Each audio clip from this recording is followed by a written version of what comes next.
Good morning, नमस्कार। स्वागत है आपका हमारे चैनल जीएस स्टडी 94 में और दोस्तों में यश। तो दोस्तों, सबसे पहले बहुत बहुत धन्यवाद आप लोगों के कम्प्लीमेंट के लिए। जिस विचारों के माध्यम से आप लोग मुझे प्रतिक्रियाएं देते हैं मेरे प्लेटफॉर्म पर जाकर, उसके लिए तहे दिल से मैं आप लोगों का आभार व्यक्त करता हूं। तो आगे चलता हूं दोस्तों। आज हम बात करने वाले हैं दैनिक जागरण के संपादकीय के बारे में। आज बात करेंगे। यहाँ पे देखिए लिखा है, जो विषय है, जिस विषय पे हम चर्चा करने वाले हैं, आप लोगों के सामने जो विषय रखने वाले हैं, जिस विषय के बारे में गहराई से विचार विमर्श किया जाएगा, वो विषय है पड़ोसियों की ज़मीन हड़पने पर आमादा चीन। और इसे लिखा ब्रह्मा चेलानी जी ने, जो एक उत्कृष्ट लेखक हैं। तो सबसे पहले एक चीज़ मैं आपको स्पष्ट कर दूं कि जिस प्रकार पिछले कई सालों से, ये तो सबको पता है कि जो चाइना की जो पॉलिसी है, जो नीति रही है, वो साम्राज्यवाद विस्तारवाद की नीति रही है। वो किस प्रकार से अपने पड़ोसी देशों की ज़मीनों को हड़पने का प्रयास करता रहता है, और कुछ देशों की ज़मीन को तो पूरी तरह से हथिया लिया है, जहाँ पर उन देश के नागरिकों के द्वारा स्वतंत्रता आज़ादी की स्लोगन पढ़े जाते हैं, नारे लगाए जाते हैं, विरोध प्रदर्शन किए जाते हैं। और उन विरोधों को शक्ति से दबाने के लिए जिस तरह के वो क्रूरतापूर्वक बलपूर्वक कार्रवाई करता है, वह काफ़ी निंदनीय कृत्य माना जाता है। इस बात को कई बार वैश्विक मंचों पर भी निंदा कंडेम किया गया है, पर चाइना को इसका कोई प्रभाव पड़ने वाला नहीं है। वो किसी भी अंतर्राष्ट्रीय संस्था से नहीं डरता, किसी भी मानवाधिकार से नहीं डरता। तो ऐसे हैं आपके चाइना की पॉलिसी, ठीक है। तो आज हम वही सारी बातें करेंगे, ठीक है। क्यों, आखिर ऐसा वो क्यों कर रहा है, ठीक है। कि बार बार आप देख रहे हैं, चाहे ताइवान हो, चाहे कजाकिस्तान हो, चाहे तिब्बत हो, चाहे भारत हो, चाहे मंगोलिया हो, चाहे आपका हांगकांग हो, ऐसे तमाम तरह के देश हैं सूचीबद्ध तरीके से, जो पूरी तरह से इनकी वजह से डिस्टर्ब हो चुके हैं, वहाँ के लोग, वहाँ का जनजीवन, ठीक है। तो उसके बारे में आज हम बात करेंगे। सबसे पहले यहाँ पे देखिए, और एक चीज़ और आप लोगों से मैं कहना चाहता हूँ, जो लोग टेलीग्राम पे जुड़े हैं, टेलीग्राम पे यदि आपको जुड़ना है तो जीएस स्टडी 94 के नाम से है, ठीक है। आप जुड़ जाइएगा। और यदि नहीं किसी को पता है तो आप बताइएगा, मैं आपको लिंक सेंड कर दूंगा। और एक चीज़ आप हेल्प करिएगा, यदि इसमें से कोई लैपटॉप का जो एप्लीकेशंस होता है, जो इंस्टॉल किया जाता है, उसका जानकार है तो मुझे बताए, और पर्सनली मैं उन्हें मैसेज कर दूंगा। जो भी एप्लीकेशंस होते हैं, जो मुझे रिक्वायरमेंट है, वो आप उस पर भेज दीजिएगा। लिंक मत भेजिएगा, क्योंकि मुझे समझ में नहीं आता है, ठीक है, कैसे होगा। या तो फिर आप मुझसे बात कर लीजिएगा, बता दीजिएगा। तो कुछ एप्लीकेशंस हैं जो मुझे इंस्टॉल करना है, ठीक है। तो कोशिश करिएगा, यदि आप लोग कोई है हमसे जुड़ा हुआ इस तरह का, तो बताइएगा, ठीक है। अब चलते हैं आगे। लद्दाख में भारतीय ज़मीन पर बदनीयती की मंशा से चीन ने जो आक्रामकता दिखाई, वह कोई नई बात नहीं। यह वर्ष 1979 में वियतनाम में घुसपैठ की उसकी नाकाम रणनीति का ही एक विस्तार है। यह रणनीति वास्तव में बिना जंग लड़े ही ज़मीन कब्जाने पर केंद्रित है। इसी कड़ी में उसने 1988 में जॉनसन रीफ और 1995 में मिस्चीफ रीफ को कब्जाने के साथ ही 2012 में स्कारबरो शोर पर भी कब्जा कर लिया। 2013 से उसने पड़ोसी देशों की ज़मीनों पर अपने दावे ठोकना तेज किया। उसने गोली दागे बिना ही दक्षिण चीन सागर के भू राजनीतिक नक्शे को बदल दिया। दुर्गम ऊंचाई वाले लद्दाख में चीनी सेना यानी पीएलए की आक्रामकता 1980 के दशक में अपनाई गई ज़मीन हड़पने की नीति से अलग है। अब चीन सीमा पर खाली पड़ी ज़मीन को भारत की नाक के नीचे से कब्जाने की अपनी आम परिपाटी से परे चला गया है।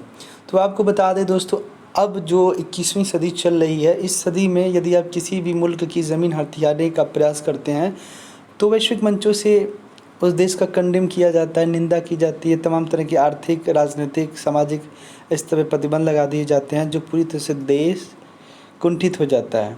तो ये देखिए, डर हर प्रत्येक देश को है, ठीक है।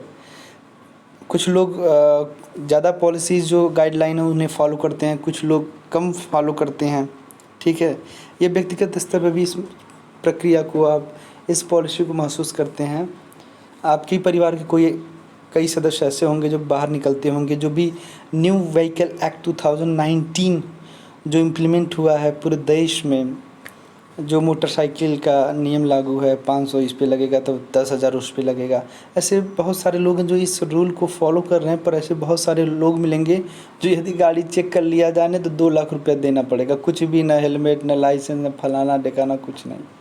तो वही चीज़ें हैं, कुछ लोग डरते नहीं हैं और वो इन कार्यों में सफल भी हो जाते हैं, तो वही चाइना है। ठीक, तो उसके बाद हम आपको बता दें ये क्या कर रहा है कि ऐसी तमाम तरह की ज़मीनें पड़ी हुई हैं जो भारत के दुर्गम स्थानों पे हैं, जहाँ पे भारत पहुँच नहीं पाया या फिर जहाँ पर सड़कें नहीं हैं, भारत अभी उस ज़मीन को यूटिलाइज़ नहीं कर रहा, उपयोग में नहीं ला रहा है। तो वो चाइना सोच रहा है कि धीरे धीरे अपना विस्तार बढ़ाया जाए और इन क्षेत्रों को अपना सीमा सुरक्षा क्षेत्र में सम्मिलित किया जाए। उसके बाद भारत जैसे देश को एक नेशनल सिक्योरिटी के रूप में हम थ्रेट दे सकते हैं, घेर सकते हैं। ये मानसिकता है इनकी। आप डोकलाम जैसे मुद्दे को देख ही लिए होंगे, और जो पूर्वी लद्दाख के गलवान घाटी में जो वाक़या हुआ था, जो घटनाएं घटी हैं, अभी भी ये निरंतर जारी हैं, गतिरोध का सिलसिला जारी है। इसके बारे में भी आप निश्चिंत रूप से सारी चीज़ें जानते हैं।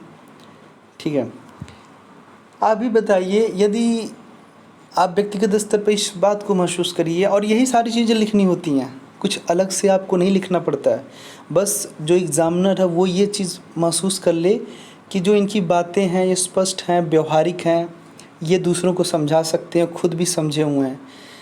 ऐसे शब्दों का, ऐसे अर्थों का उसमें प्रयोग ना करें जिसका एग्ज़ामिनर ना पता कर पाए। देखिए, जब आप व्यक्तिगत चीज़ होगी, व्यवहारिक रूप से जानकारी देंगे, एग्ज़ाम्पल के माध्यम से चीज़ों को बताएंगे।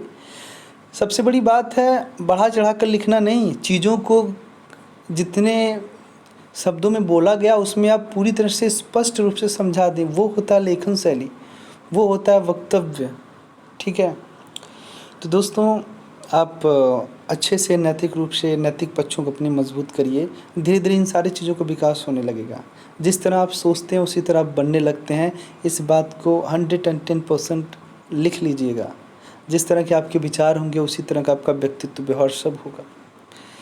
तो मैं आपको बता दूं, आपने देखा होगा कि जो चाइना पाकिस्तान इकोनॉमिक जो कॉरिडोर बनाया गया वो हमारे भारत के विवादित क्षेत्रों में बनाया गया है।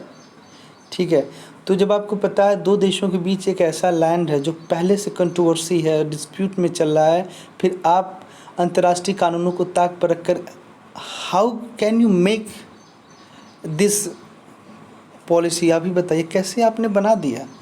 कहीं ना कहीं आप सीधे सीधे कहना चाहते हैं कि मैं वैश्विक मंचों के जो भी पॉलिसीज़ हैं उन्हें खुला चुनौती देता हूँ। इसीलिए जो बलूचिस्तान का इलाका है वो हमारा ही है। आपको बता दें 24 असेंबलीज़ जो हैं वो वहाँ पर आती हैं, जो बहुत जल्द हो सकता है भारत जैसा देश उसके लिए भी चढ़ाई कर दे, क्योंकि जो पाक ऑक्युपाइड कश्मीर है वो ज़बरदस्ती हड़पा गया है। ठीक है, तो उसे भारतीय जो भी भारतीय हैं बर्दाश्त नहीं करेंगे।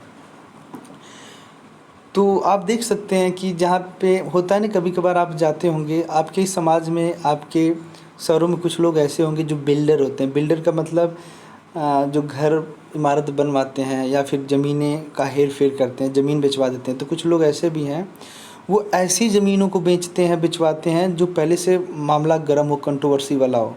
तो उसमें क्या होता है, सामने वाले को प्रॉफिट कम होता है पर इनको ज़्यादा प्रॉफिट होता है। और ये तो बाहुबली है भाई, कौन इनसे बोलेगा। तो वही सब चल रहा है अंतर्राष्ट्रीय जगत में, यही सब चल रहा है। ठीक, एकदम यही सब महसूस करिए व्यवहारिक रूप से। दक्षिण चीन सागर में चीन का क्षेत्रीय विस्तार मुख्य रूप से विवादित लेकिन खाली पड़े शोल्स और रीप्स को हथियाने पर केंद्रित रहा है। बाद में उसने उन्हें कृत्रिम सैन्य द्वीपों में बदल दिया। उसी कड़ी में PLA ने 2017 में हिमालय क्षेत्र में निर्जन और उखाड़ डोकलाम पठार में घुसपैठ की। दुनिया में सबसे छोटे देशों में से एक भूटान ने दावा किया कि यह उसका क्षेत्र है। चूँकि भारत ने भूटान को सुरक्षा उपलब्ध कराने की गारंटी दी हुई थी, तो इस घुसपैठ को लेकर डोकलाम के दक्षिण पश्चिम कोने पर भारत और चीनी सेना के बीच 10 हफ्तों का लंबा गतिरोध चला। चीनी आक्रामकता पड़ोसी देशों की ज़मीन हड़पती जा रही है। चीन समर्थक कम्युनिस्ट सरकार वाले नेपाल में लीक हुई एक हालिया आंतरिक रिपोर्ट में चेताया गया है कि उसकी ज़मीन चीनी निर्माण परियोजनाओं की भेंट चढ़ती जा रही है। रिपोर्ट में यह भी कहा गया है कि इस कवायद से नदियों की धारा में भी बदलाव हो रहा है। पूर्वी चीन सागर में जापान प्रशासित सेनकाकू द्वीप में भी चीन ने घुसपैठ की है। इसका मकसद जापानी नियंत्रण को कमज़ोर कर अपनी संप्रभुता के दावे को मजबूत करना है। चीन के ऐसे आक्रामक रुख के आगे जापान स्वयं को रक्षात्मक स्थिति में पा रहा है। भारत के खिलाफ आक्रामकता की चीनी सेना की तिकड़मों वाली परिपाटी यही संकेत करती है कि चीन के क्षेत्रीय विस्तारवादी मंसूबे खतरनाक दौर में दाखिल हो गए हैं। चीनी सेना बड़े निर्लज ढंग से उस ज़मीन पर काबिज हो गई जो वास्तव में दूसरे देश की सैन्य गश्त वाले इलाके में आती थी। इस हरकत से चीन और भारत के द्विपक्षीय रिश्तों में 1962 की जंग के बाद से सबसे बड़ी गिरावट देखी जा रही है। भारतीय सेना की किसी संभावित कार्रवाई का जवाब देने के लिए चीनी सेना ने हिमालयी क्षेत्र में भारत से लगती सीमा पर सैन्य जमावड़ा बढ़ा दिया है। अब दोनों पक्ष दुनिया की सबसे दुर्गम सीमा के इर्द गिर्द तल्ख सैन्य गतिरोध में फंसे हुए हैं। छल कपट और अप्रत्याशित हमले चीनी सैन्य रणनीति का अभिन्न हिस्सा हैं। लद्दाख में उसका दुस्साहस चीनी राष्ट्रपति शी जिनपिंग के भारत में दिए गए इस बयान के 6 महीने के बाद ही देखने को मिला, जिसमें शी ने कहा था कि भारत और चीन के रिश्ते एक नए दौर में दाखिल हो गए हैं। शी ने भारत पर तब प्रहार किया जब उसका ध्यान चीन से उपजे कोरोना वायरस से निपटने में दुनिया के सबसे सख्त लॉकडाउन को लागू करने में लगा हुआ था। आपको बता दें, चाइना जैसा देश जिस मानसिकता के साथ आगे बढ़ रहा है या फिर जो उसकी एक रणनीति है, उस रणनीति को कुछ लोग ही जान पाए हैं। आपको पता होगा, जब कोरोना महामारी की वजह से तमाम तरह के देश आर्थिक प्रतिबंध की बात कर रहे थे, खुले मंचों से किस तरह से इन सारी मौतों, इन सारी अव्यवस्थाओं, इन सारी इंफ्रास्ट्रक्चर के ध्वस्त होने का दोषी चाइना जैसे देश को जिम्मेदार मान रहे थे और WHO को। पर जैसे ही एक लकड़ी लगाया इधर डोकला यह पूर्वी लद्दाख के गलवान घाटी में कि भारत से अब युद्ध हो सकता है, उसमें सारे लोगों का जो ध्यान है एक तरफ कर दिया। और जिस वजह से ये सारे जो मुद्दे थे, जो आरोप प्रत्यारोप का सिलसिला चल रहा था चाइना जैसे देश को लेकर वैश्विक मंचों के माध्यम से, वो कहीं न कहीं नरम पड़ गए, ढीले पड़ गए, स्थगित हो गए। अन्यथा दोस्तों बात कुछ और होती। तो चाइना जैसा देश हो सकता है इस कंस्पिरेसी, इस षड्यंत्रकारी व्यू को रचने के लिए कुछ किया हो। चीन ने लद्दाख के उन इलाकों में घुसपैठ की जो वास्तव में उसके कृत्रिम रूप से खींची गई सीमा से भी खासे दूर है। इसने शी के नेतृत्व में चीन की ज़मीन कब्जाने की भूख को ही रेखांकित किया है। बीजिंग ने बार बार दोहराया कि वह किसी भी नए भौगोलिक क्षेत्र पर दावा कर सकता है या किसी वक्त कहीं भी यथास्थिति को ख़त्म कर सकता है। मिसाल के तौर पर इसी साल जुलाई से बीजिंग ने भूटान के पूर्वी हिस्से पर दावा करना शुरू कर दिया, जिसकी सीमा केवल अरुणाचल से मिलती है। इस नए दावे के साथ ही चीन ने अरुणाचल और भूटान के खिलाफ एक नई मुहिम छेड़ दी है। चीन के सरकारी मीडिया ने अचानक ही यह भी खोज निकाला कि तजाकिस्तान में पामीर का पठार ऐतिहासिक रूप से चीन का हिस्सा है। सोचिए, मतलब ये एक ऐसा देश है जिसके जो कहते हैं ना हुड़दंग वाले हैं। इसको रोकने के लिए दोस्तों अब हमारे भारत जैसे देश को तमाम तरह के नियम इम्प्लीमेंट करने पड़ेंगे, तमाम तरह की पॉलिसीज़ को सक्रियता दिखानी पड़ेगी। अन्यथा ये जो बार बार कभी डोकलाम, कभी गलवान, कभी सिक्किम, फलाना तिब्बत जैसे क्षेत्रों के माध्यम से भारत में घुसने का प्रयास कर रहा है, ये बहुत ही संवेदनशील विषय हो सकता है और संवेदनशील विषय है। तो हमारे जितने भी सीमावर्ती लगभग जो सीमाएँ चाइना जैसे देश के साथ जुड़े हुए हैं, उन पे एक सख्ती होनी चाहिए, उसकी चौकसी, उसका जो पेट्रोलिंग है बढ़ा देना चाहिए और एक अलग वहाँ पे रूल इम्प्लीमेंट करना चाहिए ताकि इस तरह का कभी भी दोबारा घुसपैठ की कोशिश ना करे चाइना जैसा देश। सीधे गोली मारो कोई दिख गया अगर। इससे पहले मई में उसने नेपाली संप्रभुता की प्रतीक और दुनिया की सबसे ऊंची पर्वत चोटी माउंट एवरेस्ट पर भी दावा ठोका था। सोचिए, चाइना जैसा देश माउंट एवरेस्ट पे भी उसने दावा ठोक दिया है, जो इस समय नेपाल में है। और नेपाल को ये बात कहीं समझ में नहीं आ रही है। जो वहाँ के प्रधानमंत्री हैं ओली साहब, चाइना के चढ़ाने और दबाव के चक्कर में ही लिम्पियाधुरा, लिपुलेख, काला पानी जैसे भारतीय क्षेत्रों को अपने संसद के माध्यम से पेश करके बोले भैया ये तो नेपाल की जगह है, तो कहीं न कहीं अपने विनाश की गाथा, अपने विनाश की कथा खुद चाइना जैसा देश नेपाल के माध्यम से लिखवा रहा है। अब नेपाल भी पूरी तरह से उपनिवेश बनने वाला है, या कहें कि वो बन गया है। यदि नेपाल की जनता नहीं जागती है, इस बात को प्राथमिकता नहीं देती है, संजीदगी से नहीं लेती है, तो उसका भी वही हाल होगा जो आपके तिब्बत का हुआ है। ठीक है। पिछले महीने ही चीनी सरकारी जहाज जापान के दक्षिणतम बिंदु ओकिनोतोरी द्वीप के विशेष आर्थिक क्षेत्र यानी EEZ में सांप्रदायिक सामुद्रिक शोध गतिविधियां करता पाया गया। जब टोक्यो ने इसका विरोध किया तो बीजिंग ने कहा कि इस EEZ पर जापान ने के इकलौते दावे का कोई कानूनी आधार नहीं, क्योंकि ओकिनोतोरी द्वीप नहीं बल्कि चट्टानों का समूह है। किसी देश की ज़मीन हथियाना और दावा करना कि वह प्राचीन काल से ही चीन का हिस्सा है, चीनी कम्युनिस्ट पार्टी की पुरानी तिकड़म है। इसी कड़ी में उसने गलवान घाटी पर दावा किया। चूँकि चीन 1951 में तिब्बत पर कब्जा करके भारत का पड़ोसी बना, इसलिए भारत, नेपाल, भूटान और म्यांमार के साथ चीन की सीमा पर भी लग गई। असल में सी वहाँ से शुरुआत करना चाहते हैं जहाँ से माओ ने काम अधूरा छोड़ा था। माओ तिब्बत को चीन की हथेली के साथ ही नेपाल, भूटान के अलावा लद्दाख, सिक्किम और अरुणाचल जैसे 3 भारतीय इलाकों को उसकी 5 अंगुलियाँ मानते थे और यह कहते थे कि चीन को उन्हें भी मुक्त करना है। इस प्रकार देखें तो सी माओ के विस्तारवाद से जुड़े अधूरे एजेंडे को पूरा करने में जुटे हैं। चीन में कम्युनिस्ट शासन की स्वर्ण जयंती तक चीन की दुनिया की सबसे बड़ी शक्ति बनने के सपने को पूरा करने की दिशा में सी द्वारा एक साथ खोले गए कई मोर्चे खुद इसकी पुष्टि करते हैं। ये मोर्चे हांगकांग, ताइवान से लेकर दक्षिण पूर्व चीन सागर और हिमालय तक फैले हुए हैं। जब तक सी को अंतर्राष्ट्रीय मोर्चों पर दुस्साहस का रणनीतिक लाभ मिलता रहेगा, तब तक वह विस्तारवाद के अपने अभियान को आगे बढ़ाते रहेंगे। हालांकि इस कवायद में वह चीन के अंतर्राष्ट्रीय बहिष्कार के बीज भी बो रहे हैं, जिससे चीनी स्वप्न को साकार बनाने की उनकी मंशा को सिरे चढ़ाना मुश्किल होगा। तो दोस्तों, इन सारी बातों को आप प्रमुखता से लोगों के बीच में कहिए, आप डिबेट करिए, इन विषयों को उनके सामने रखिए, उनकी जिज्ञासाओं को शांत करिए, तब जाके लगेगा। देखिए, यदि कोई व्यक्ति विशेष है, यदि आपसे बार बार कोई प्रश्न कर रहा है तो वो आपको कुछ समझता है उस लायक।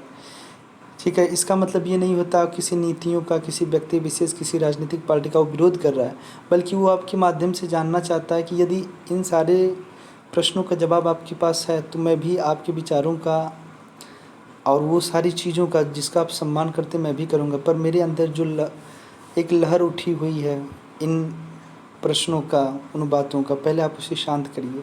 तो दोस्तों, आज के लिए इतना ही। नमस्कार, मिलते हैं नेक्स्ट वीडियो में। Thank you so much.